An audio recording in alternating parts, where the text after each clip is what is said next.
Welcome to another of our new consultant training lessons. This is number 2, preparing to work with patrons and finding new relatives in tree.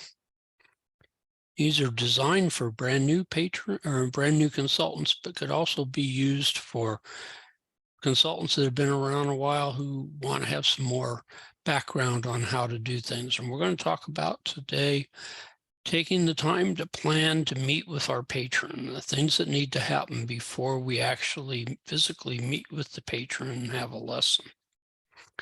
First thing we want to do is remember to put the Savior at the forefront.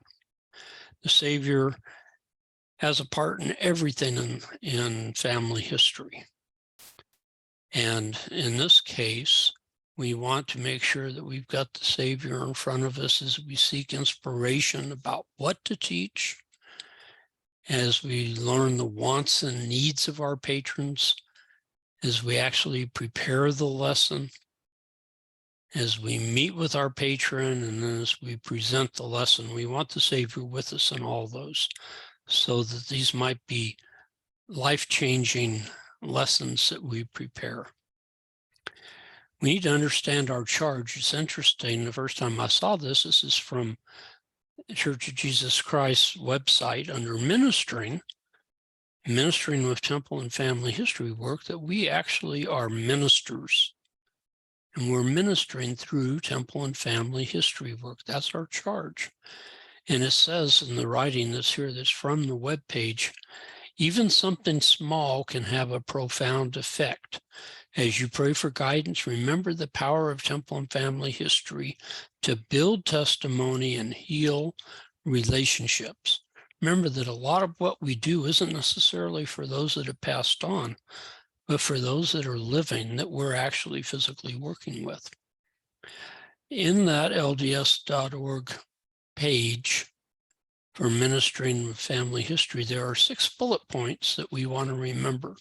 One is that we are blessing others through family history work, that we minister to families with fun discovery activities, so we can use those fun activities to get their attention and get them on the path that we would like to have them towards having the spirit of Elijah, and find simple ways to find ordinances for the temple, help parents and youth prepare for the temple, because a lot of what we do oftentimes is a prelude to a person going to the temple for the first time, or for the first time in a long time, or for the first time ever with their family names.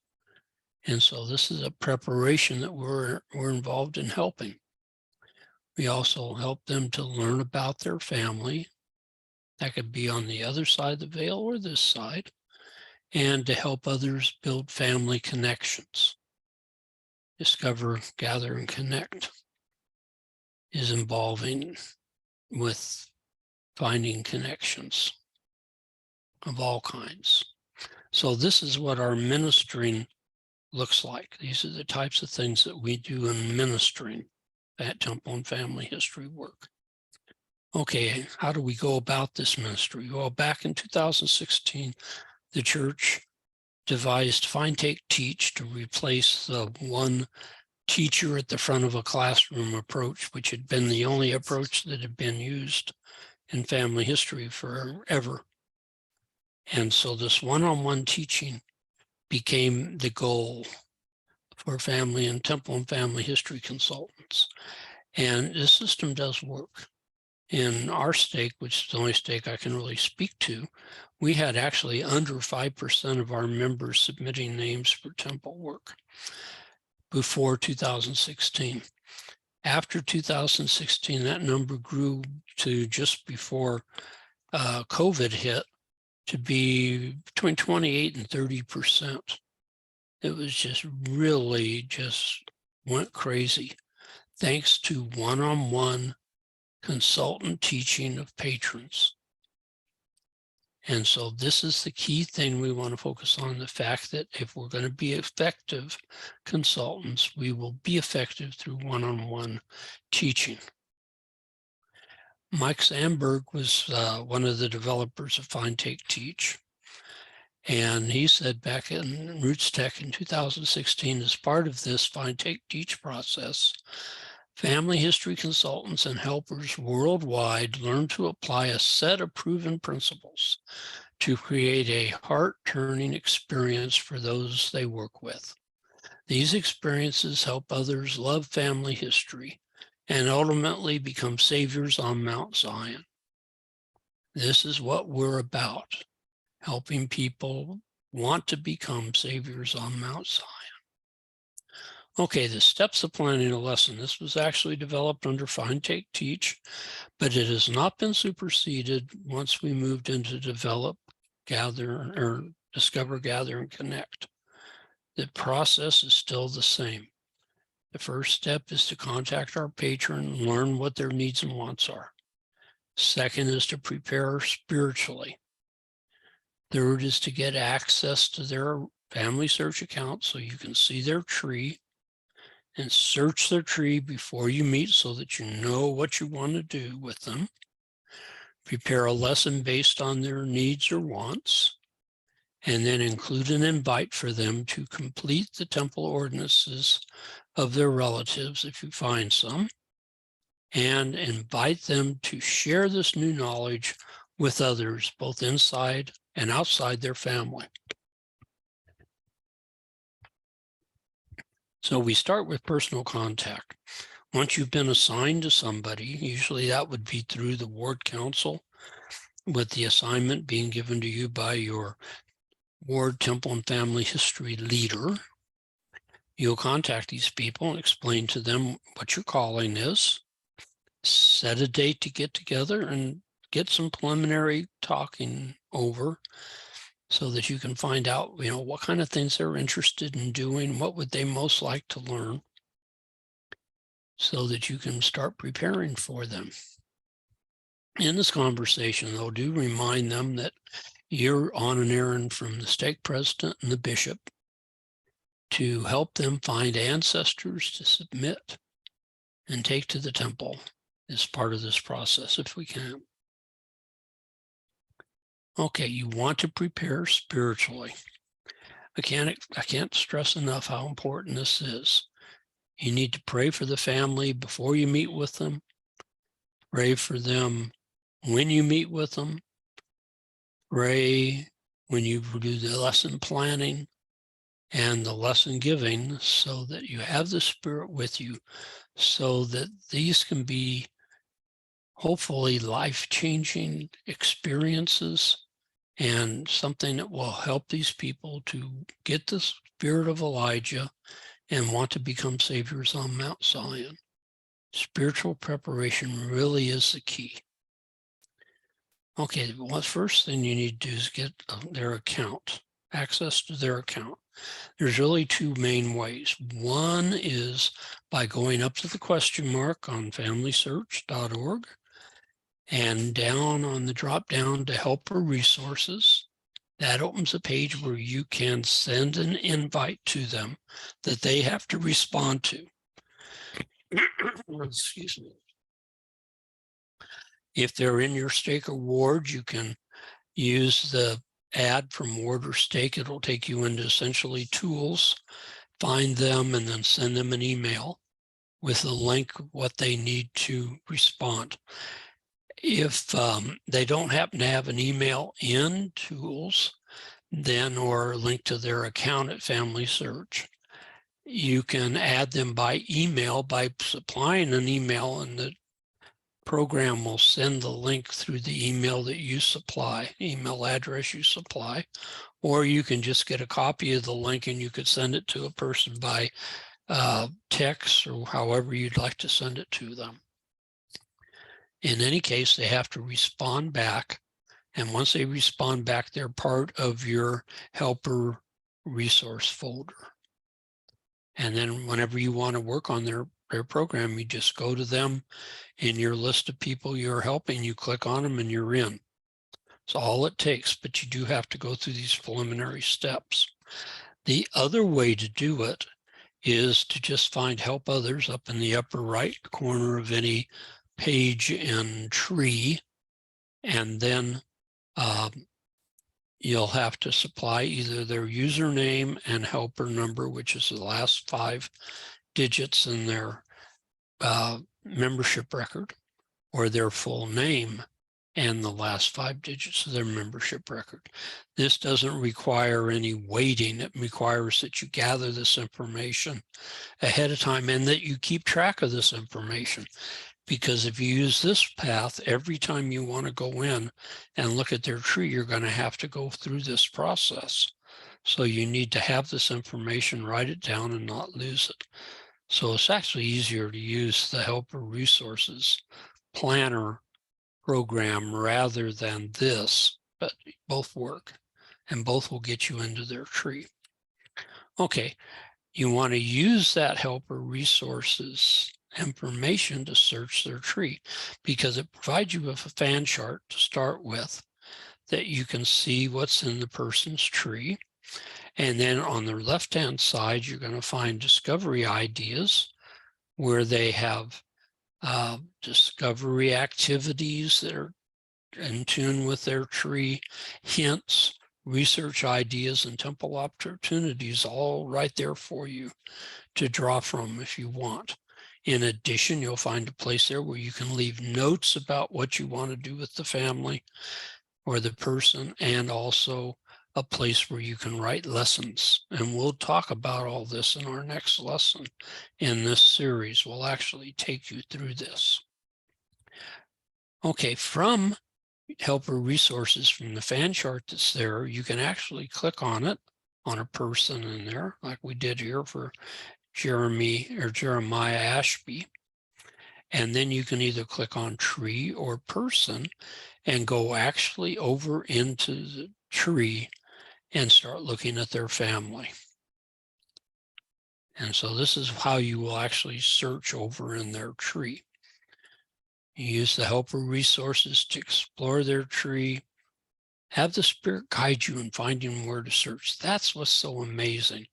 When you do ask for the Spirit to help you, it's amazing how easy it is to find where in the tree to go. The Lord will guide you to where you need to be. There are people there that want to be found, and they will let it be known. Now, remember, you're working as a helper for this patron. Right now, I'm working for Amanda Dixon. And I'll see it right here on the edge of my screen, it'll say helping Amanda K. Dixon. If I don't unclick that and I go off to do my own work a little later, I'll still be in there helping Amanda Dixon, and you don't want that. So make sure when you're through at the end of the session that you unclick it. Okay, you will then need to prepare that personalized lesson, and we'll go through that next time. Your goal is to accomplish whatever goal they have and help them to feel the Spirit, and try to keep the lesson to 30 minutes or less. And there's an actual lesson form that you can use that's over in Helper Resources if you desire. Okay. You also want to prepare to invite them to complete the temple ordinances if they find relatives that need temple work, and reserve them, because a lot of times people reserve names and they never go any further. So you want to do everything you can to see that those names of that the patrons find, those people that the patrons find and reserve, actually get turned into a printed card or shared with the temple so that they can get done. And you want to help them to realize that now they have a skill they can share with others. I'll never forget a bishop who will remain unnamed here, who, when I first met with him, because he was assigned to me to be my patron, he said, well, it's all done. My dad did it all. Well, it was funny because when we met the next time, I showed him how much work needed to be done in this tree, and he was just in total amazement. He really took to the work quickly, enjoyed it. And when we were done, I challenged him to teach others. He taught his wife, who became the expert in the family. because he was a bishop and he didn't really have a lot of time, but he taught his wife and then she taught the children. And pretty soon that it went from having one submitter in that family to 6. And it's just that easy to grow things when the people you teach turn around and teach others. And that's the way the program's designed. Okay, does this really make a difference? Well, the church asked this question when it first came out back in 2016. And so they started sampling the people that had become submitters because they know who of us submit names and who don't. And they found that 85% of all submitters after Find, Take, Teach was started were people who were graduates of having a helper, a personal helper. 85% of them had had a personal helper. Over 65% of them had that personal helper come multiple times, more than once. See, this is not a one and done program. Once you're a helper for somebody, you should stay with them over time and continue to help them with whatever it is they are interested in learning. Okay, in 2018, a big change came. And Find, Take, and Teach was really geared towards just finding names and taking them to the temple.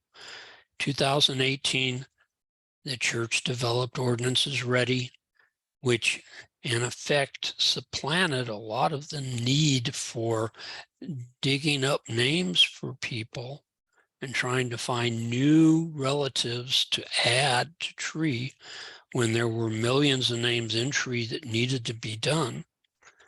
And so, Ordinances Ready helped fill a gap for a lot of people that weren't interested in researching, but would be willing to take a name if it was easy to generate. This worked perfect.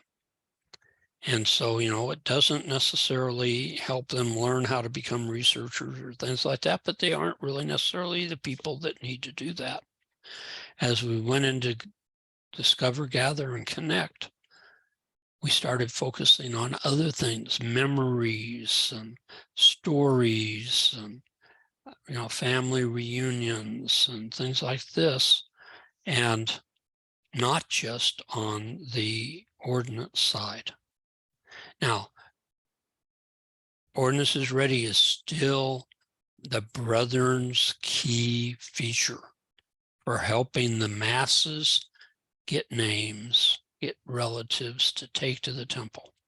In fact, at this year's Roots Tech leadership meeting under Elder Gong, we were taught that they really wanted everybody in every unit of the church to get the tree app, to learn how to use Ordinances Ready, and take their family names to the temple. This is their goal for us this year, to spread the gospel of submission to everybody in the church who goes to the temple or who will go. Now, that was the preparing of lessons. The last part of this lesson is on finding cousins. Now, there's 2 ways we can find names of people that need temple work. One is to work on our tree and develop the tree going back. And some people need that, but the vast majority of us, the tree has pretty well been established with what can be found. Now we're working on that infinite number of cousins and spouses of cousins that are out there. And so we'll focus more on cousins than anything else, and try to give you some ideas of where to find the names of people who aren't in tree and need to be added. And these are people that need to be taken to the temple. I say we look for and farm what we call the golden 1800s. This is that time period from, say, 1825 up to where the 110-year rule begins, which right now would be the year 1913, because we don't want to submit names beyond 1913, because the only ones we can do would be the ones that we're immediately related to or we can get written permission to do them. And so it's a lot easier just to stop it at 1913, do the names prior to that, back probably to about 1825, partly because there are so many people in America, especially, or anywhere in the world actually, at that time that don't have their work done yet because it's fairly recent. And there's a plethora of records. Starting in the 1800s, virtually every country, the number of records started to grow and grow and grow. In the US, there's census and marriage and death and burial and birth and church records of all kinds that we can draw from to help identify people during that time period. But we don't start our research there. We're going to go back in time prior to that to a reasonable location back, and then work our way back down into that golden time frame.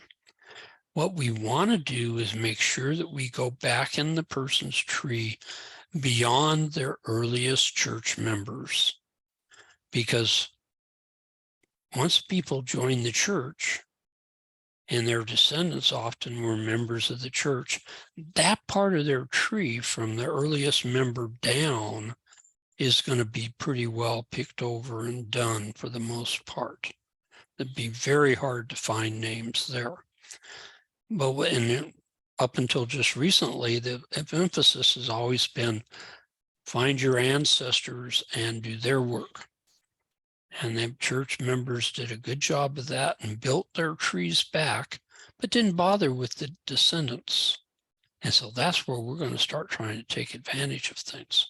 So what you want to do is find where on any line where the earliest church member was, and then go back 2 or 3 generations from there, not too far, just 2 or 3 generations, and be careful and check those generations that they're accurate.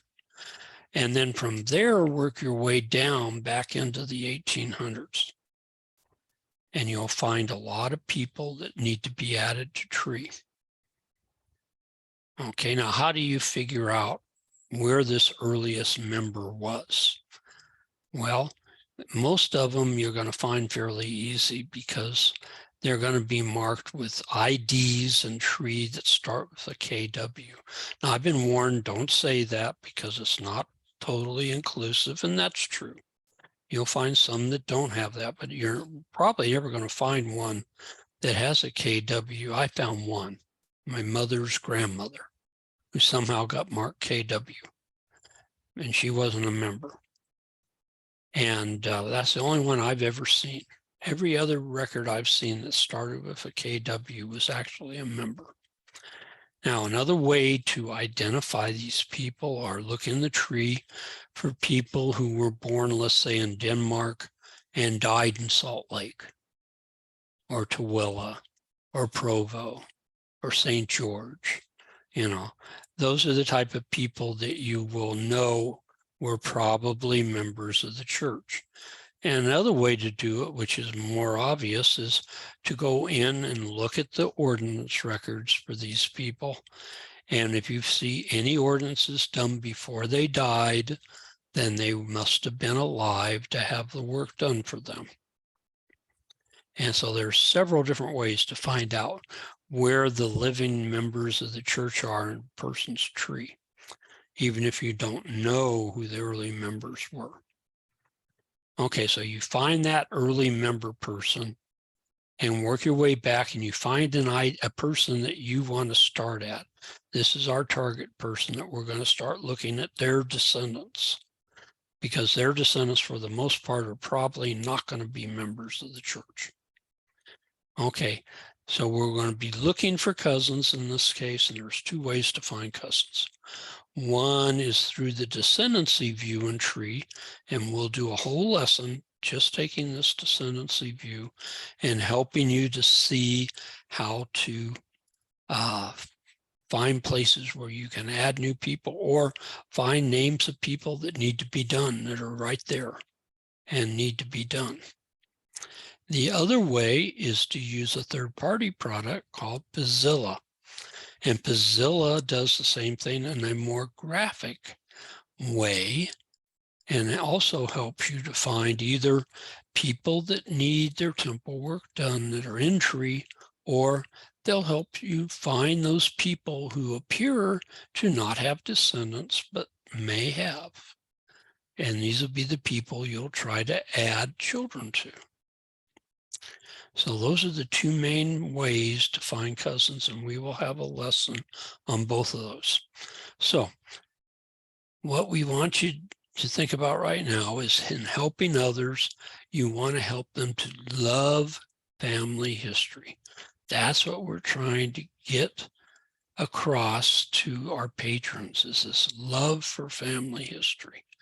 By finding things that they're interested in, that they want to learn about, and helps them to develop that spirit of Elijah. I would recommend to you, if you are fairly new at this program, that you go in and start looking at your helper resources and go through and find information on your family using the helper resources to guide you, because that's what you'll be using with your patrons.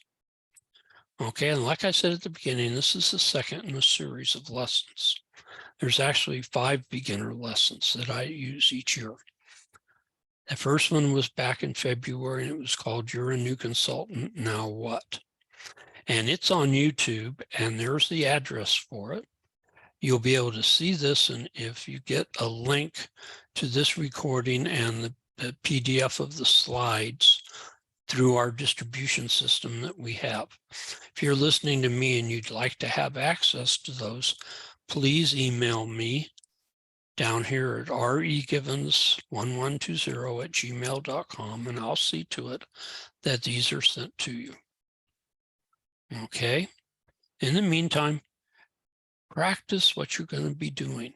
That's the best thing you can do if you're a beginner, is to start preparing lessons for yourself that will help you in preparing lessons for others. Okay, are there any questions? With that, we'll stop sharing, and we will be seeing you that are on the recording in the near future. Bye-bye.